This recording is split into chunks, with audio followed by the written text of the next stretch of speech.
Thanks once again for dropping by the channel. If you like the content, if you're new to the channel, please hit subscribe, share the video if you enjoyed it, felt it was useful.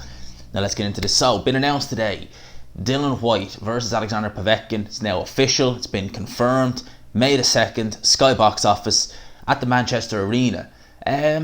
Interesting that he's having it at the Manchester Arena, because I think, apart from Dillian Whyte's last fight, which was obviously on the AJ card in Saudi Arabia, I'm pretty sure most of his fights have been in London. If I'm not mistaken. I'll just check. I know he fought Chisora at the O2, he fought Parker at the O2, pretty sure he fought Lucas Brown, yeah, O2. Dillian Whyte's pretty much been fighting in the O2 pretty much most of his fights lately, and yeah, he's a Brixton guy, so you would imagine he'd do quite well at the O2, you know, it's in the East End, Brixton's on the South Side. So this is in Manchester, so maybe they're just, you know, flexing their muscles, trying to branch out. You know, I'm sure Dillian Whyte will sell out the MEN. I still call it, it's not called the MEN anymore, it's the Manchester Arena. I'm sure Dillian Whyte could probably sell that out. It does kind of make me wonder, and look, I'm not complaining about this fight, but it does kind of make me wonder why we're getting John O'Carroll versus Scott Quigg, you know, headlining at, you know, the Manchester Arena this Saturday. At least I'm fairly sure it's in the Manchester Arena.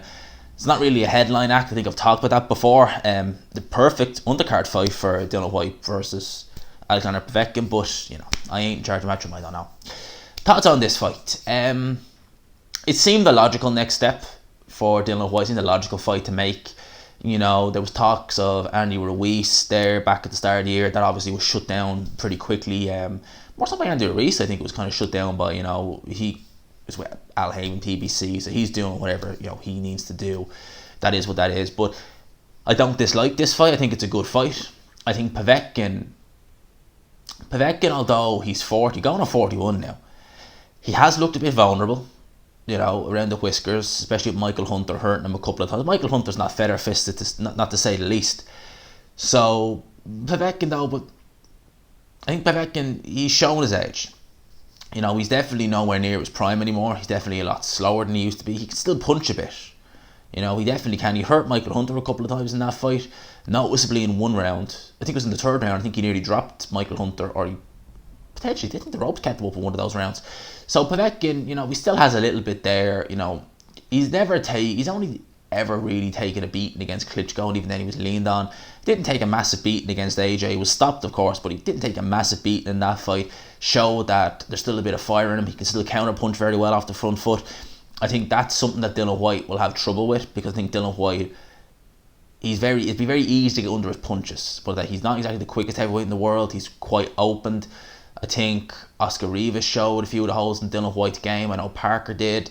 So I think Povetkin, while he has his freshness about him and he has his legs under him, should be able to cause Dillian Whyte some issues early on.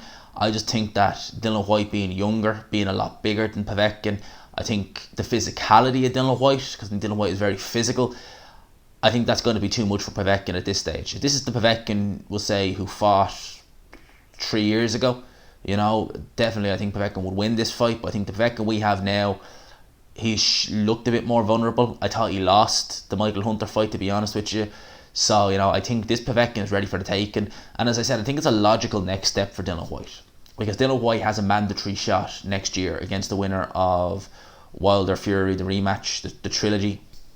And of course, we don't know what Fury's going to do with Anthony Joshua, or what the winner of Wilder Fury is going to do with Anthony Joshua, with regards to undisputed.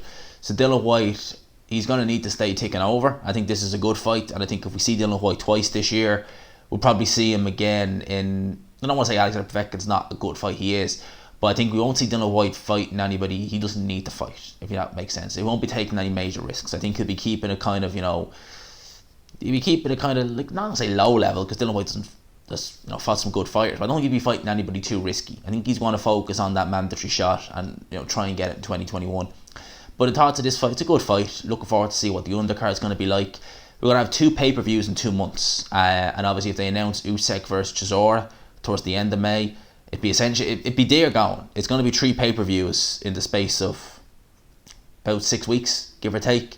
So it could be dear going, but they're decent fights, truth be told. So those are my thoughts on this. Let me know your thoughts down below. I hope you enjoyed this video. If you did, please leave a like, subscribe, of course, if you are new. And as always, I will talk to you after.